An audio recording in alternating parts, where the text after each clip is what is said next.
شخصیت هایی که در خانهشان امروزه آینه نیلگون دارن، ماهپاره های زمانوی دارن، زناشان قد انما را تماشا میکنن، امروز اکثریت اینا رو گفته چمین تارنما را تماشا جنایت های خانه های به سطر به حیا دارن.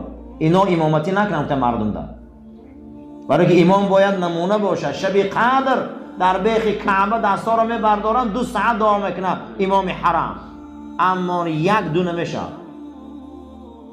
2 ساعت گریه کرده دعا میکنه خدا زن اسرائیل، خدا زن اسرائیل، خدا کنه ظالما را.